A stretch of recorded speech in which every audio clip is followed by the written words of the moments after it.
Do it. Let's do it. Hey everyone, this is Mark Ryan coming at you with another video. Now, Matt from Lion of Fire Ministries. We're back again.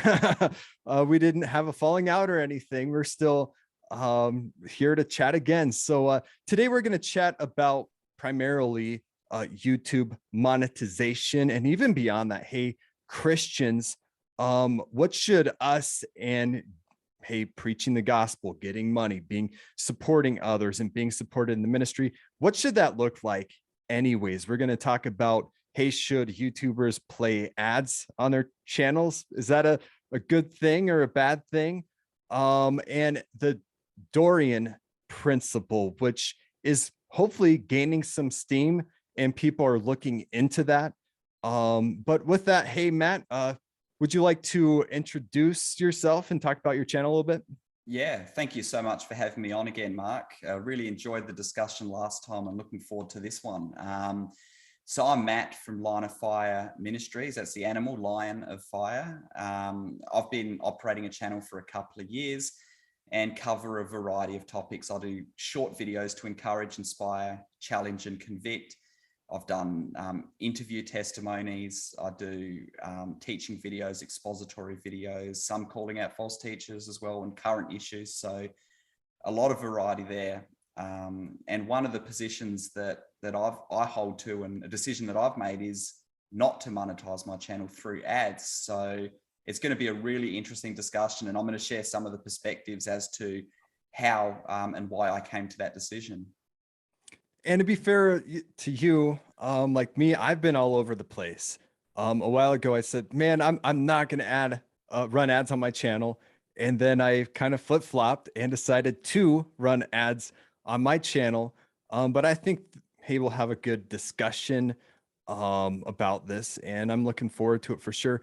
For those, hey, if you don't have a YouTube channel, just so that you know, once a YouTuber reaches 1,000 subscribers and 4,000 watch hours, they can apply to be in the partnership program. What does that mean?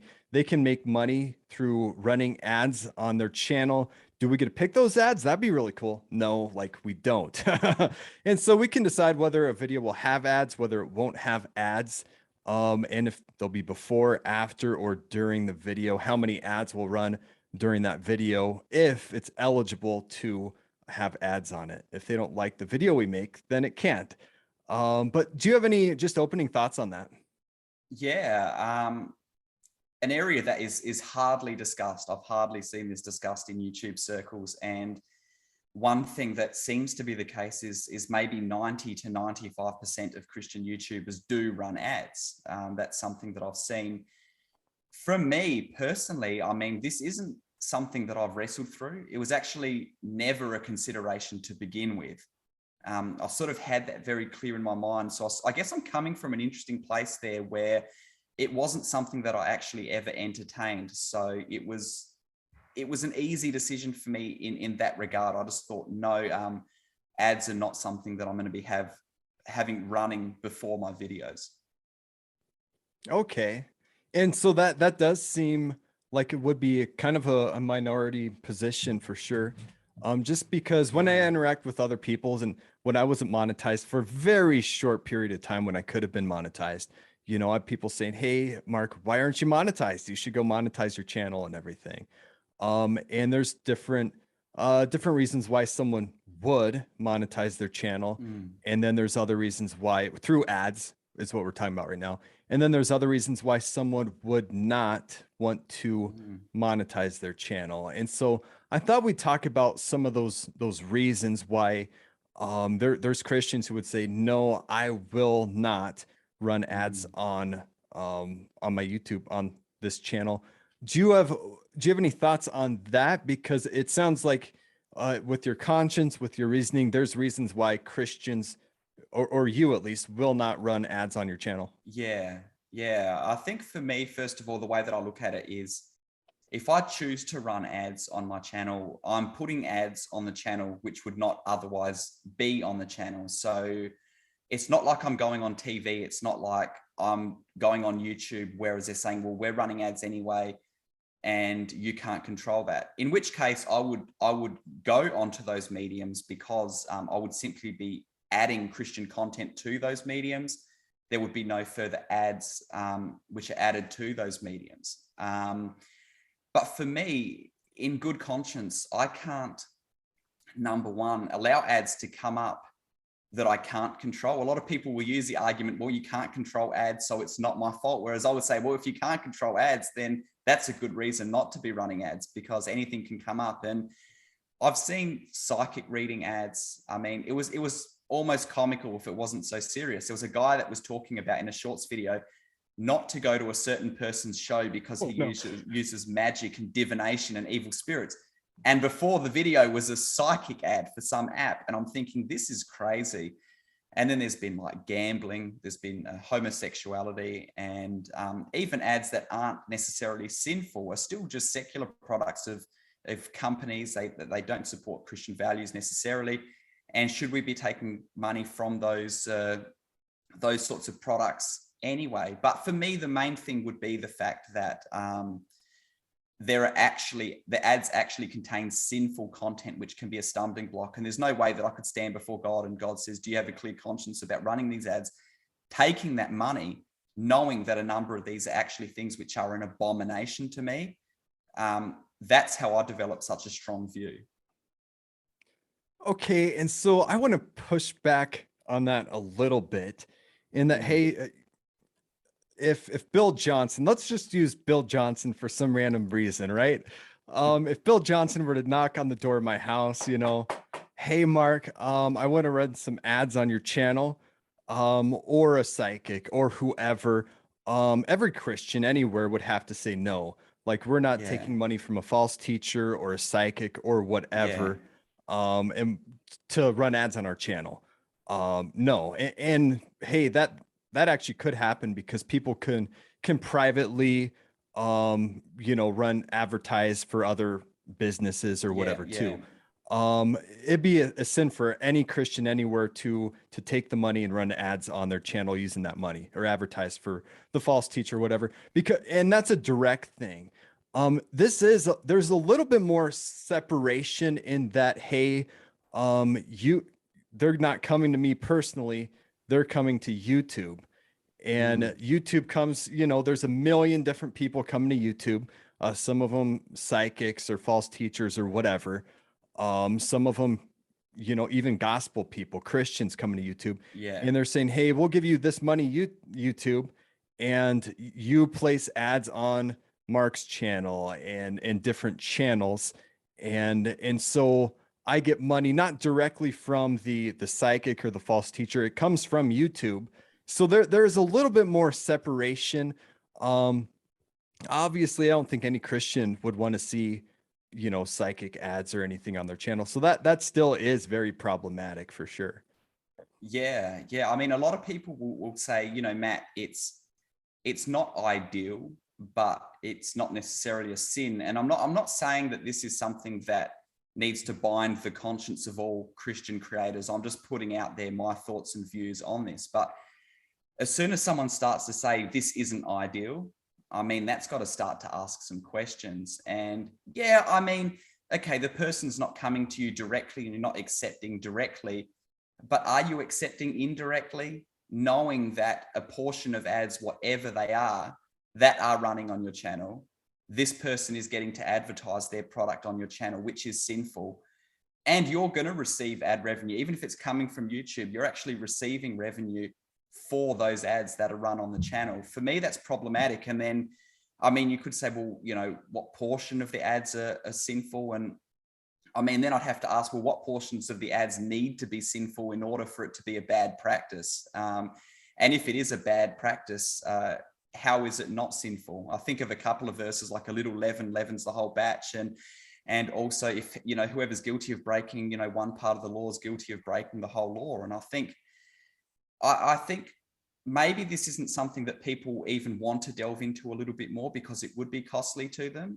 I'd be interested to get your thoughts. I mean, I don't see the justifications as being strong that I've heard in any of the arguments, because at the end of the day, you are willfully accepting running these ads that you know are going to come on your channel when you can choose not to, and you're profiting from them in some way. So to me, that just doesn't sit right.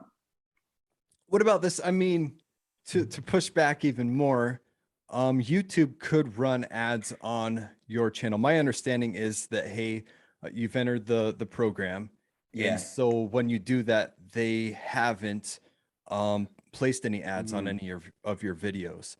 Yeah. And yet I've seen non-monetized channels that I guess they're not in the program, but I've seen ads run on those channels. And so say there's a Christian who they haven't partnered with unbelievers on YouTube to enter their monetization program, right? They haven't done that, but YouTube then goes to place ads on their channel, psychic ads, whatever ads. Would that be okay for them to have psychic ads on that Christian's YouTube channel? They're not getting any money for it, but the ad's still there. It could still cause someone to stumble. Yeah, that's a great point. So like you said, I'll make the distinction here that I've joined the YouTube partner program, but on each video, I click not to monetize the video. And from what I've seen, channels like John MacArthur's, Paul Walsh's, John Piper, Off the Curb Ministries, and I believe the Bible Project, I've never seen an ad run on their channel because they're not clicking on that. Whereas what Mark's saying is that if you're actually not in the program and deliberately clicking no to monetization, YouTube can run ads on those smaller channels and you don't have any say in that and you don't receive any of the money from that. So in a situation like that, I suppose the distinctions that I would make would be that, well, first of all, no one's receiving money from these sinful ads. So there's no sort of, like, I guess, any quid pro quo in any sense there. But most importantly for me would be the point that a person is not willfully making that decision as well. So you're not willfully deciding to, yes, I'm willfully going to click and have these ads run when I can choose actually not to and block them out. I'm more comfortable with that because people are going to be on YouTube anyway. They're going to be on channels that are running ads. So I don't think it's necessarily running any more ads than there already would be, given that 95% of the Christian channels already run ads. But I think when one actually has the opportunity before them to say, I'm choosing to run ads or I'm choosing not to run ads, well, then that sort of makes someone complicit in that decision. And there also is a benefit that they receive as well. And I wonder, because it sounds like to me that YouTube today could come out and say even channels in the monetization program that partnered with us who have decided not to run ads. If I understand it right, YouTube could say we're going to run ads on those channels today.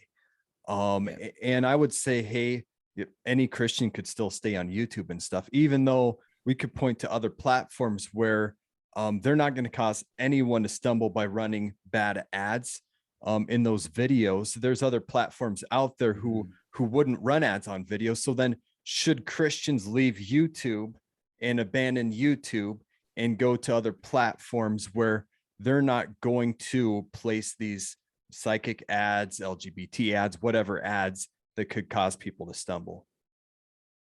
I think that's a really great question as well. And a really great question would be to go even a step further and say, should Christians abandon the YouTube platform because the values of the platform are antithetical to the gospel message and the Christian message?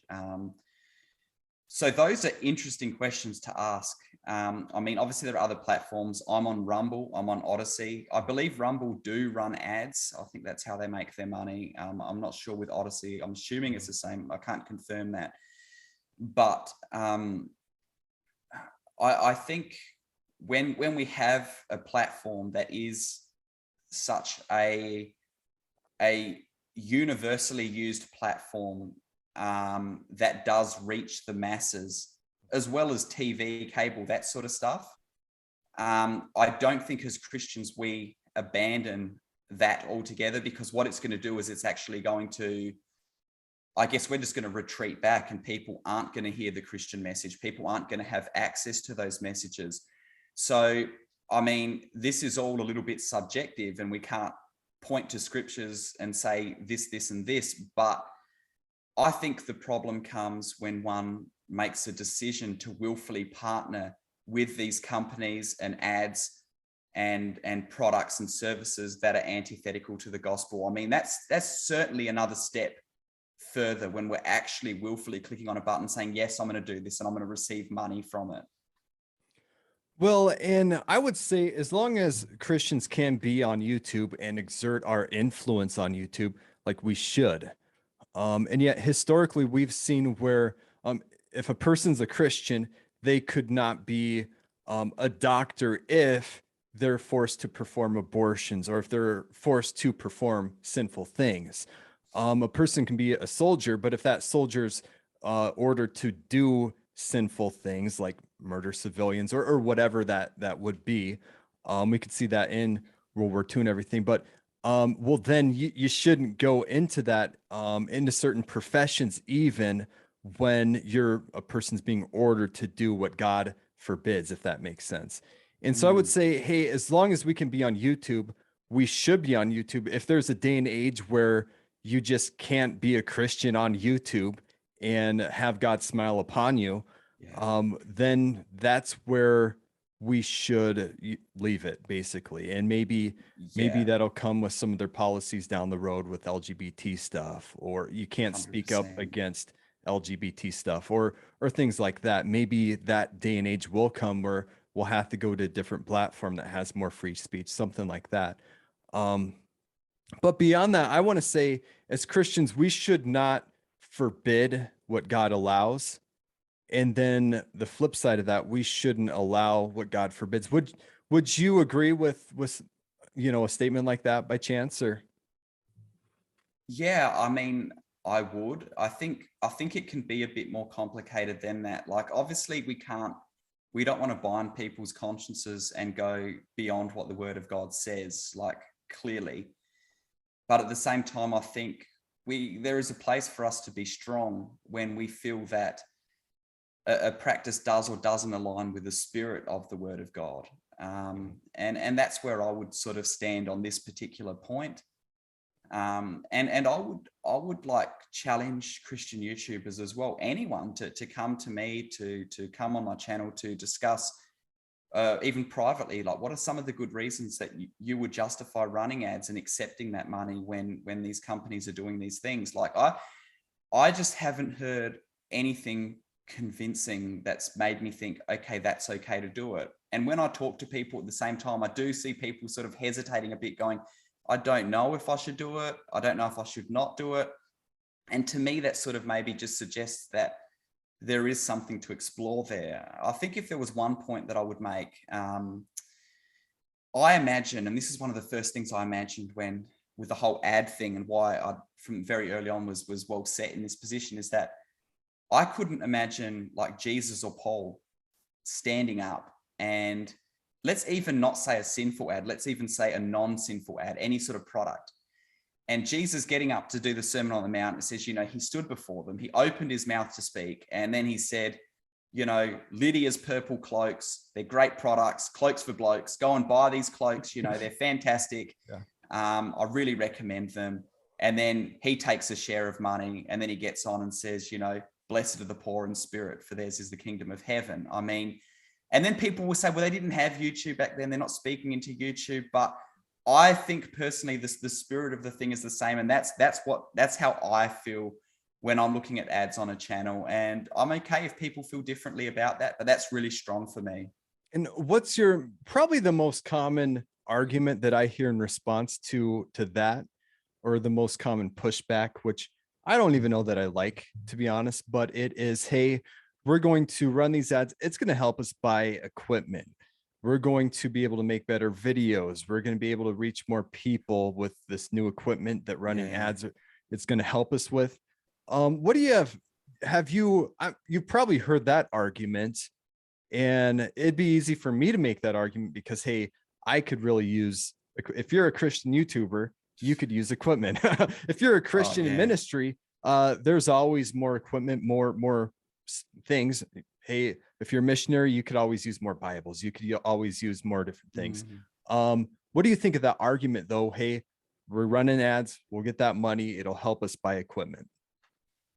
Yeah, I've heard that a lot, and I also affirm the fact that it's expensive to be on YouTube. I don't know, like if viewers sort of think to themselves, we just pick up a cheap record a cheap video on our phone and upload it in 2 seconds. I mean, there is equipment, there are subscriptions, there is a lot of time involved. There's editing takes a lot of time, subscriptions cost money, getting back to people. There's a lot of commitment to YouTube, and that's why I would encourage people to support content creators as well through either Patreon or PayPal, which we'll discuss a bit later on in a moment. But in terms of the particular argument that, well, we can justify running ads because it's going to a good end, I mean, that's a classic sort of the end justifies the means sort of argument, which for me is problematic. I mean, because if you're using an extreme version of that argument, I mean, can you say, I mean, what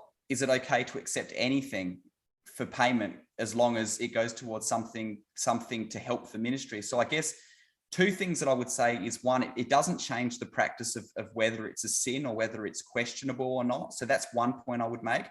And the second point I would make is that I think we should be trusting God for our finances and doing things in the most sincere and honorable way, which we will talk about a bit more with the Dorian principle.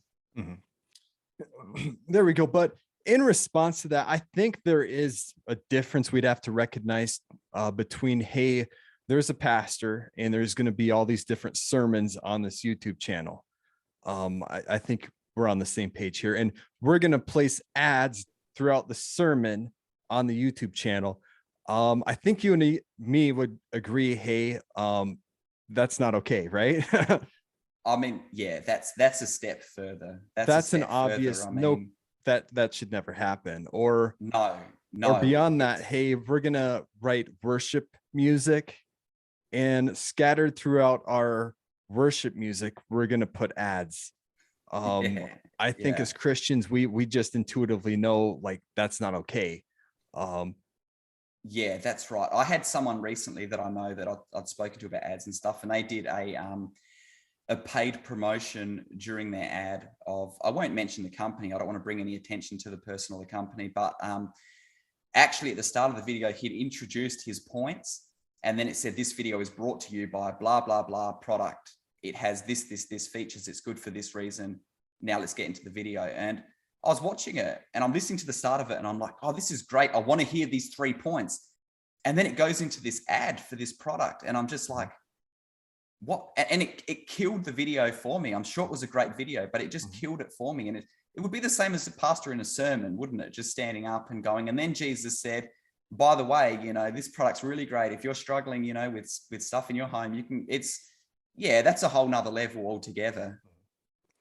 And the other thing too, I thought about is, like, you and I both put sermon jams on our channels. Yeah. And I think it'd be just as wrong during a sermon jam, hey, here's an ad like scattered throughout the sermon jam as well. But I do want to point out, it's a little more messy though. Or it wouldn't apply with, hey, there's a Christian and maybe they have a channel, it's on hiking, or it is on riding a bike, or wood carving, more secular. And there's, you know, or baking, that kind of thing. Well, then just intuitively, well, you can have ads in a baking show or hiking or thing, just separate aside of, hey, there's going to be bad ads. But hey, they could have ads, the psychic ads, that's still problematic, but it's different than a sermon jam or a sermon per se. Is that making sense? Yeah, 100%. It's something that I've considered a lot, actually. I mean, obviously, when the gospel is involved and we're putting things in front of people that are antithetical to the gospel, that are specifically coming to hear that message, I mean, to me, there's something very wrong with that. If it's a Christian that's operating another channel, I mean, I still struggle with the fact that someone's willfully putting up an ad that is sinful, but at the same time, I'm not completely against that, and I would be open to that. I think to give you an honest answer, Mark, like the gut feeling is that yes, there is something very different about a channel that's not a Christian channel. But I wouldn't want to give a definitive answer either without really nutting through some more things. And it even gets messier than that, because say, hey, they're baking, and then maybe the video's an hour long or something, probably not an hour, 30 minutes, and they're showing people how to bake, but then maybe for a minute they're talking about Christian things. Well, then that gets messier too, because now it's not just a baking channel, channel anymore too. And so these are things to, like, we want to honor God. We don't want to, just what's the word I'm looking? We want to honor God in these things, not just come up with a list of rules and everything too. Yeah. I think that's why we're talking about these situations, that this is messy and this is a bit more messy. And that's why I just don't run ads, to be honest. I don't want to deal with a mess or wade my way through the mess. And one thing I want to say actually that I think is really notable, and Off the Curb Ministries with Joe Kirby, I think he gets probably the most views of any Christian on YouTube as far as I've seen. I mean, his videos get hundreds of thousands of views within the first few days consistently. He doesn't run ads on his channel, and he spoke about it during one of his videos why he doesn't. And to me, I know he's just a sincere guy. He's just a lovable guy anyway. He's really great. But to me, that speaks volumes, because he is foregoing a lot of money, maybe multiples of a full-time income, for his convictions. And I mean, if I was going to point to one example and just say, wow, that's really commendable and I really respect that, I think he's one of them. Because it's easy for me to say I'm a nobody. I don't get a whole lot of views on my channel. I might get, a couple of thousand on a video or something like that. But he really has a lot of skin in the game and is foregoing that. The most that I did was when one of my videos just took off and went to a few 100,000 views in a week, and I would have made, I think, about $10,000, $12,000 or something like that. Mm-hmm. But I never felt like people were saying, "Oh, you've lost that money. You've given up that money," and I never felt like I gave up anything, because it wasn't mine to begin with. Mm-hmm.